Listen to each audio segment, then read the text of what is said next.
Hello, കുട്ടികൾക്ക് സ്കൂളിലാത്തതുകൊണ്ട് തന്നെ എണീക്കാൻ വേണ്ടിയിട്ട് ഭയങ്കര മടിയായിരിക്കും എനിക്ക് രാവിലെ. അതുകൊണ്ട് ഞാൻ കുറച്ച് ലേറ്റായിട്ട് എണീറ്റുണ്ടായിരുന്നു.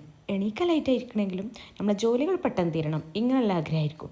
അപ്പോൾ ഞാൻ വിചാരിച്ചു ഇന്നെന്ത് ബ്രേക്ക്ഫാസ്റ്റ് ഉണ്ടാക്കുക. രാത്രി കിടന്നപ്പോൾ ഒന്നും ചിന്തിച്ചിട്ട് കിടന്നിട്ടില്ല. സ്കൂളിലാണെന്നാണെങ്കിൽ ഞാൻ ഒരിക്കലും ഇങ്ങനെ കിടക്കില്ല, എല്ലാം പ്ലാൻ ചെയ്തിട്ടാണ് കിടക്കുക. ബ്രേക്ക്ഫാസ്റ്റിന് ഇങ്ങനെ ഇങ്ങനെ ഉണ്ടാക്കണം, കറി ഇങ്ങനെ ആക്കണം, ഇവർക്ക് കൂട്ടാൻ ഇന്നത് കൊണ്ടുപോകണം, ഇങ്ങനെ പ്ലാൻ ആക്കിയിട്ടാണ് കിടക്കട്ടോ. അങ്ങനെയെല്ലാം പ്ലാൻ ചെയ്തിട്ട് കിടക്കും. എന്നാലും നമുക്ക് രാവിലെ എന്തുണ്ടാക്കാൻ ചിന്തിക്കണ്ട, വേഗം നമുക്ക് നമ്മളെ ജോലി തീർക്കാം, ഇവരെ ടൈമിൽ പറഞ്ഞേക്കും ചെയ്യാം. അപ്പോൾ ഇന്ന് സ്കൂളിലാത്തോളം ഞാൻ അങ്ങനെ ചിന്തിച്ചിട്ടില്ല. അപ്പോൾ രാവിലെ ആയപ്പോഴാണ് എന്തുണ്ടാക്കും ബ്രേക്ക്ഫാസ്റ്റ് ഇതിങ്ങനെ ആലോചിക്കണം.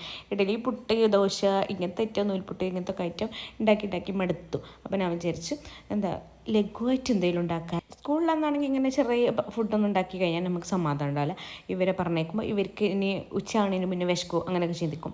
അപ്പോൾ ഇപ്പോൾ വീട്ടിലുണ്ടല്ലോ, എപ്പോഴും വേണമെങ്കിൽ എന്തെടുത്തും കഴിക്കാമല്ലോ. അപ്പോൾ ഞാൻ വിചാരിച്ചു ഇന്ന് ഇങ്ങനെ ഉണ്ടാക്കാം. അപ്പോഴാണ് ഞാനിങ്ങനെ ഓർത്തത്, കുറച്ച് മുമ്പ് വാങ്ങിച്ച സോസേജ് ഉണ്ടായിരുന്നു ഫ്രിഡ്ജിൽ, ഞാൻ എടുത്തിട്ടില്ലേനു. അപ്പോൾ അതിനെക്കൊണ്ട് എന്തെങ്കിലും ആക്കാൻ വിചാരിച്ചുകൊണ്ട് സോസേജ് ഒരു 3 സോസേജ് എടുത്തുകൊണ്ട് ഒരുപോലെ കട്ട് ചെയ്തെടുത്തിട്ടുണ്ട്. പിന്നെ ഉപ്പ്, മഞ്ഞൾപ്പൊടി, മുളക് പൊടി ഇത്രയും ആഡ് ചെയ്തിട്ട് ഒന്ന് ഫ്രൈ ആക്കി എടുത്തിട്ടുണ്ട്. പിന്നെ അതേ പാനിൽ 2 മുട്ട പൊട്ടിച്ച് വെച്ചിട്ട് ഒഴിച്ചു കൊടുത്തിട്ടുണ്ട്. കാരണം ഈ മുട്ടയ്ക്ക് ഞാൻ ഉപ്പൊന്നും ആഡ് ചെയ്തിട്ടില്ല.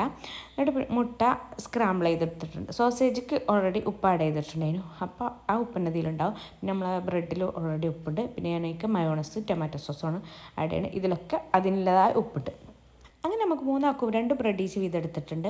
അപ്പോൾ ഞാൻ പൊന്നുക്ക് സനുക്ക് ആദ്യം ഒരുക്കട്ടെ എന്ന് വിചാരിച്ചു. അപ്പോൾ മയോണസ് ആക്കി, സോസേജ് ആക്കി, ടൊമാറ്റോ സോസാക്കി, മുട്ടയും വെച്ചെടുത്ത് അത് മൂടി വെച്ച് അവർക്ക് 2 കൊടുത്തു. എൻ്റെത് പിന്നെ എപ്പോഴും സ്പെഷ്യലായിരിക്കും, കാരണം എനിക്ക് എരിവാണ്, ഇവർക്ക് എരിവ് പറ്റില്ല. അപ്പോൾ എൻ്റെ ബ്രെഡിൽ അവരത് ചെയ്ത പോലെ തന്നെ ചെയ്ത് എക്സ്ട്രാ ഞാൻ എന്താ ചീരാപ്പറങ്കി ആക്കിയിട്ടുണ്ടായിരുന്നു, ഉപ്പിലിട്ട ചീരാപ്പറങ്കി ആക്കിയിട്ടുണ്ടായിരുന്നു. മുട്ട വെച്ചെടുത്ത് മയോണൈസ് ആക്കി, പിന്നെ സോസേജ് ആക്കി, പിന്നെ 2-3 ചീരാപ്പറങ്കി ആക്കി കൊടുത്തിട്ട് പിന്നെ ടൊമാറ്റോ സോസും ആക്കി കൊടുത്തു. അപ്പോൾ ഞങ്ങൾ ഇന്നത്തെ ബ്രേക്ക്ഫാസ്റ്റ് ഇഷ്ടപ്പെട്ടോ?